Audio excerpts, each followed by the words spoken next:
Oración del día 8.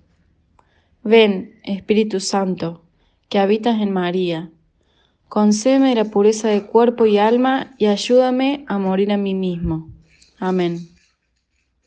En el octavo día de preparación para consagrarnos al Inmaculado Corazón de la Santísima Virgen, meditamos en torno a la vida de San Maximiliano María Kolbe. Con respecto a él debemos destacar que, como tantos santos, una de las virtudes propias es la humildad, que viene como consecuencia de la búsqueda permanente de Dios, y en esa misión, al ejemplo de Juan el Bautista, el Señor va creciendo y el ser mismo del santo va disminuyendo.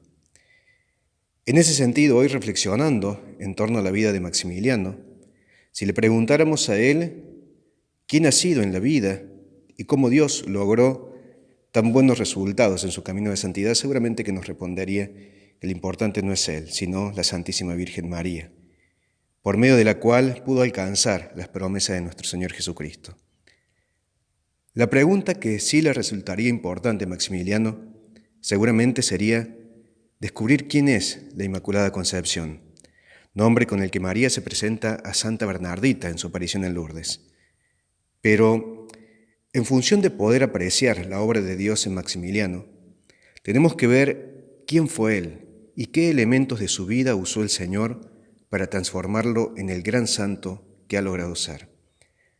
A San Maximiliano Kolbe se lo conoce como el santo de Auschwitz o el mártir de la caridad, entre otros de los nombres que se le da por su vida de entrega a la obra de Dios, coronada en el final de sus días con el martirio en los calabozos del campo de concentración de Auschwitz. Raymond de nacimiento, así lo llamó su madre, él nació en Polonia, en el seno de una familia pobre, y ante la pregunta de su madre sobre qué sería de él, esto le movió el corazón a Maximiliano y lo llevó a un encuentro con María y con el Señor, a quienes él mismo le repitió la misma pregunta. Posteriormente a eso, María se le presentó a Maximiliano y mirándolo con amor le presentó dos coronas, una roja y una blanca. Y le preguntó María cuál de las dos quería.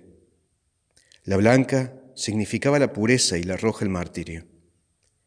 Maximiliano eligió ambas, y la Virgen, solo mirándolo con amor, desapareció de su vista.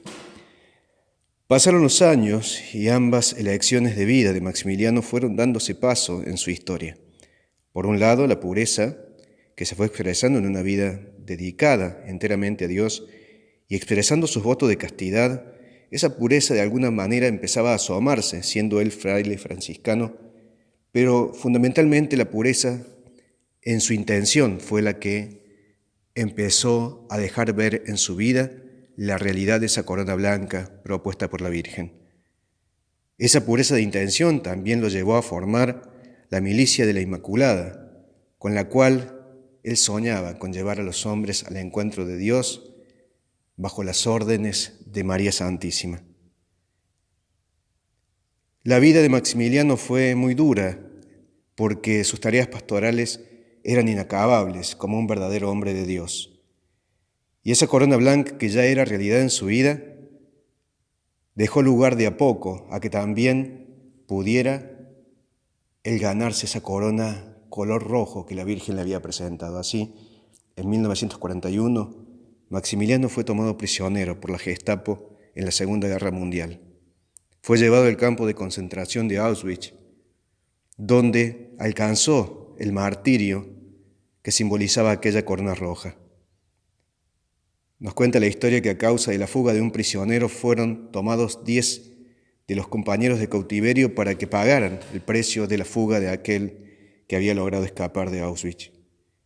Uno de esos hombres, desesperado, rogaba clemencia, pero era imposible lograr clemencia del ejército nazi.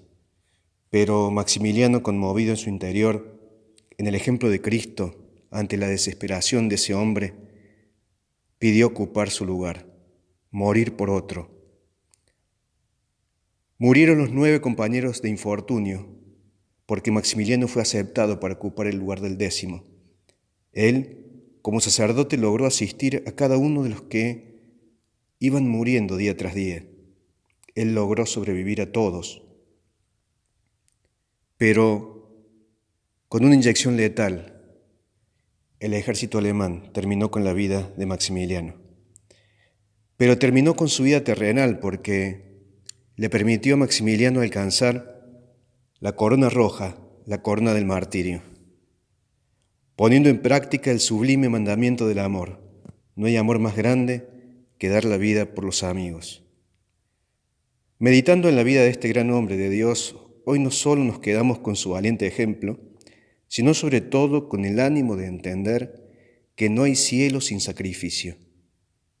Como dice la oración del día, ayúdanos, Espíritu Santo, a buscar la pureza del cuerpo y del alma y a morir a nosotros mismos para que Cristo viva en nosotros, para que lleguemos a proclamar las palabras de San Pablo en la carta a los Gálatas, en el capítulo 2, versículo 20.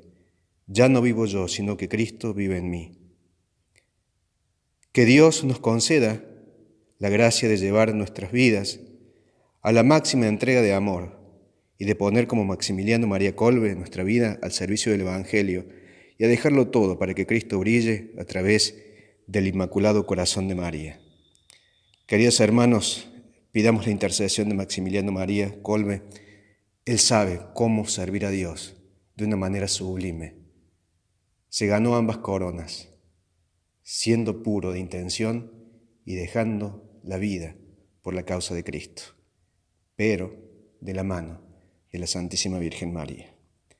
Que Dios los bendiga, nos conceda en este ejemplo de santidad un incentivo más, un motivo de profunda meditación, para que podamos de la mano de María estar cada vez más cerca de nuestro Señor Jesucristo. Oración del día, día 8. Ven, Espíritu Santo, que habitas en María. Concédeme la pureza de cuerpo y alma y ayúdame a morir a mí mismo. Amén.